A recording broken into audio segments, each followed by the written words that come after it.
اب یہاں پر میں انتہائی افسوس کے ساتھ یہ بات ذکر کروں گا کہ انجینئر صاحب نے بہت زیادہ بد زبانی کی ہے۔ اکثر ان کی باتیں تو ہم یہاں یعنی بول کر ذکر کر دیتے ہیں اور لنک ان کی ویڈیو کا ڈسکرپشن میں دے دیتے ہیں، لیکن یہ جو بات انہوں نے کی ہے،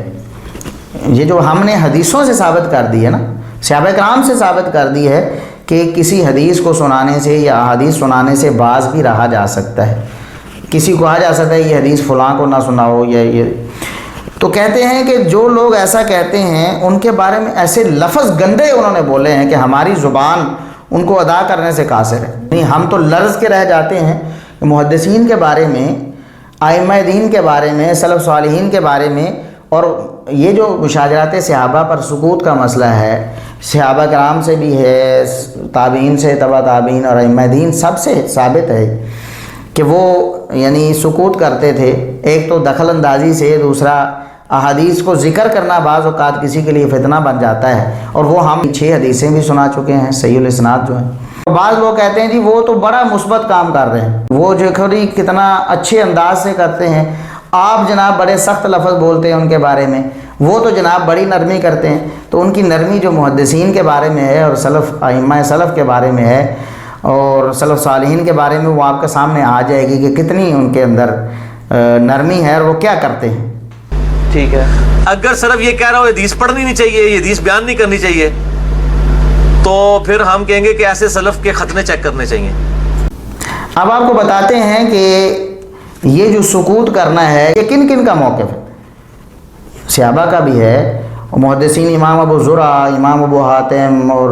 امام بن حنبل، اور یعنی ہر دور کے محدثین کا رہا ہے۔ یہ جو ننگی گالی انہوں نے دی ہے یہ سب محدثین کو گئی ان کی طرف سے۔ یہ اپنا انجام دیکھیں کہ اللہ تبارک و تعالیٰ انہیں توبہ کی توفیق دے، ورنہ بہت برا انجام ہے جو محدثین کے بارے میں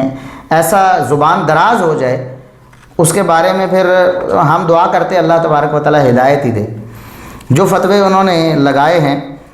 محدثین پر اور جو ننگی گالی انہوں نے محدثین کو دی ہے، اللہ تبارک و تعالیٰ کا کرنا دیکھیں کہ خود ان کے بقول انہیں پر فٹ بھی ہو گئی ان کی زندگی میں ہی، یعنی خود کئی مقامات پر وہ اس کا خود ارتکاب کر چکے ہیں، حدیث سنانے کے حوالے سے منع کر چکے ہیں لوگوں کو کہ یہ حدیث آپ نے لوگوں کو نہیں سنانی۔ بھی اگر حدیث سنانے سے روکنا یا کسی حدیث کو بعض لوگوں کے سامنے بیان نہ کرنا، اگر علم چھپانا ہے اور اگر اس پر ننگی گالیاں دینا جائز ہو جاتا ہے، پھر تو وہ ساری گالیاں آپ کو بھی آ گئیں، آپ کی زبانی۔ ہم وہ کلپ دوبارہ چلا دیں گے جب ہم ان کا اپنا معاملہ پیش کریں گے۔ مرزا صاحب نے ایک لیکچر دیا تھا بڑے سینسٹیو موضوع پر، بڑے حساس موضوع پر، وہ خود کہتے ہیں بڑا حساس موضوع ہے۔ تو اس میں انہوں نے کہا کہ اہل حدیثوں کو چاہیے کہ وہ شیخ زبیر علی زئی رحمۃ اللہ علیہ کا موقف اس پر کار بند ہو جائے۔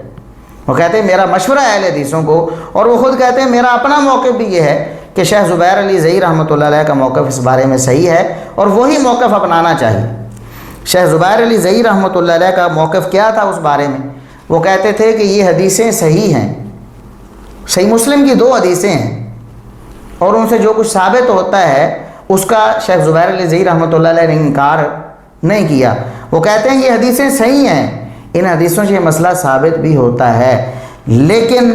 میرا موقف سکوت کا ہے۔ میں کہتا ہوں کہ خاموش رہیں،